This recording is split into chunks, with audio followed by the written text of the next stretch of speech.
భారత్ యొక్క మొట్టమొదటి manned deep sea submarine అయిన మత్స్య 6000ను త్వరలో చెన్నై కోస్ట్ వద్ద పరీక్షించనున్నారు. ఇది డీప్ ఓషన్ మిషన్‌లో ఒక కీలక ఘట్టం. మత్స్య 6000 అనేది 28 టన్ను బరువు కలిగిన మ్యాన్డ్ సబ్మెరైన్. దీన్ని national institute of oceans technology అభివృద్ధి చేసింది. ఇది ముగ్గురు వ్యక్తులను సముద్రపు లోతైన ప్రాంతాలకు అంటే 6000 మీటర్స్ డెప్త్ వరకు తీసుకెళ్లగలదు. మొదటి ట్రయల్‌లో 500 మీటర్స్ డెప్త్ వరకు ప్రయోగం జరుగుతుంది. పూర్తి డెప్త్ మిషన్‌ను 2027 నాటికి లక్ష్యంగా పెట్టుకున్నారు. ఇండియాస్ ఫస్ట్ ఆక్వానాట్స్ అయిన రమేష్ రాజు మరియు జితేందర్ పాల్ సింగ్ సబ్మెర్సిబుల్‌ను నడపనున్నారు. ఈ ప్రయోగం చెన్నై కోస్ట్ వద్ద జరుగుతుంది.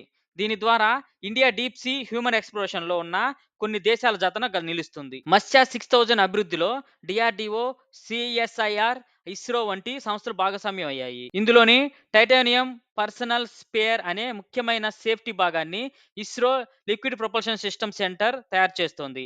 ప్రపంచ దేశాలు డీప్ సీ టెక్‌ను డినై చేసినా ఇండియా స్వయంగా అభివృద్ధి చేసే సెల్ఫ్ రిలయన్స్ చూపిస్తోంది. యూఎస్, రష్యా, చైనా, ఫ్రాన్స్ వంటి డీప్ సీ హ్యూమన్ ఎక్స్‌ప్లోరేషన్ దేశాల సరసన ఇండియా నిలుస్తోంది. మినరల్ రిసోర్స్, మెరైన్ బయోడైవర్సిటీ మరియు క్లైమేట్ స్టడీస్ కోసం ఎక్స్‌ట్రీమ్ డెప్త్స్‌లో పరిశోధనలు చేయగలదు. బ్లూ ఎకానమీలో ఇండియా యొక్క సైంటిఫిక్ మరియు జియోలాజికల్ స్థాయిని బలపరుస్తుంది. ఈ వీడియో మీకు నచ్చినట్లయితే లైక్ చేయండి. Thanks for watching. మరిన్ని సైన్స్ వీడియోస్ కోసం మార్గదర్శి తెలుగు ఛానల్ సబ్స్క్రైబ్ చేయండి. జై హింద్.